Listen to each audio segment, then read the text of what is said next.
1973 में अदाकार नदीम और निशो की फिल्म नादान से आबाद होने वाला गवादर का वाहिद ताजमहल टॉकीज सिनेमा दहाइयों से अवामी तफरीह का जरिया बने रहने के बाद अब एक खंडर की सूरत इख्तियार कर गया है। एक ज़माने में रोज़ाना 1000 से ज़ायद लोग फिल्म देखने आया करते थे। फिर ऐसा भी हुआ कि ये फिल्में PIA की परवाज़ों से गवादर से जेवानी और पसनी एयरपोर्ट पहुंचने लगीं।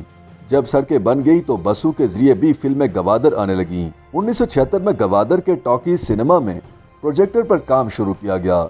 यहाँ उर्दू, पंजाबी, सिंधी, पश्तो और अंग्रेजी जुबान की फिल्में लगा करती थीं।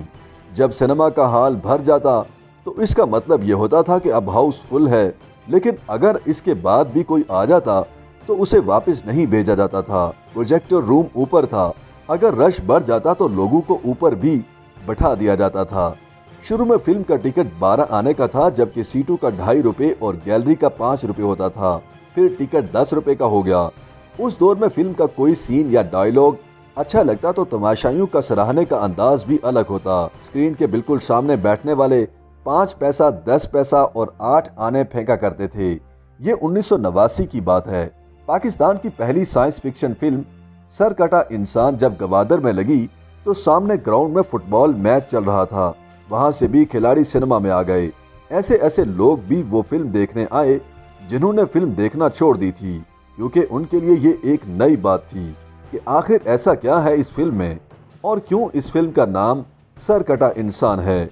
कोई भी फिल्म देखने के बाद अगली सुबह गली गली बाजारों में तबसरे होते थे कि देखा मोहम्मद अली ने कैसे मारा, अरे सुधीर भाग गया, सुल्तान राही की फाइट देखी तुमने। सारा दिन यही बातें होती थी लोगों की। शाह आलम जो गवादर के रिहायशी हैं, उनके मुताबिक उन्होंने इस सिनेमा में 6 से 7 फिल्में देख रखी हैं। लेकिन जब सन 2000 के बाद पाकिस्तानी फिल्में जवाल पजीर हुई, इससे कबल ही उनकी दिलचस्पी खत्म हो चुकी थी। गवादर के रिहायशी सालेह मोहम्मद के मुताबिक वो जब इस सिनेमा को देखते हैं तो उनका दिल रोता है। उनकी बहुत अच्छी यादें वाबस्ता हैं। अभी भी हमारे कुछ दोस्त मस्कट से यहाँ आते हैं जिन्होंने अपनी पूरी जिंदगी यहाँ गुजारी। गवादर के रहने वालों के उस वक्त के सबसे ज्यादा पसंदीदा अदाकार मोहम्मद अली थे। उसके बाद नदीम, शाहिद, वहीद मुराद लोगों को बहुत पसंद थे। 20 बरस तक फिल्मों के पोस्टर लिखने और लगाने का काम करने वाले अली मोहम्मद ने बताया कि उन्हें लिखना नहीं आता था, सामने तहरीर देखकर लिख देते थे। फिर इस काम में माहिर हो गए क्योंकि ये उनका शौक था। एक महीने में उनको 120 रुपये तनख्वाह मिला करती थी। जब ये काम छोड़ा तब 500 रुपये तनख्वाह थी। सन 2006 में ताजमहल टॉकीज बंद हो गया क्योंकि सिनेमा नुकसान में जा रहा था। VCR का दौर आ चुका था। अब लोगों की तफरीह तक रसाई आसान थी। फिर आहिस्ता आहिस्ता यहाँ आने वालों की दिलचस्पी खत्म हो गई क्योंकि हर दुकान, होटल पर TV, डिश और VCR पर फिल्में चलने लगीं और पाकिस्तानी फिल्मों का भी जवाल शुरू हो चुका था।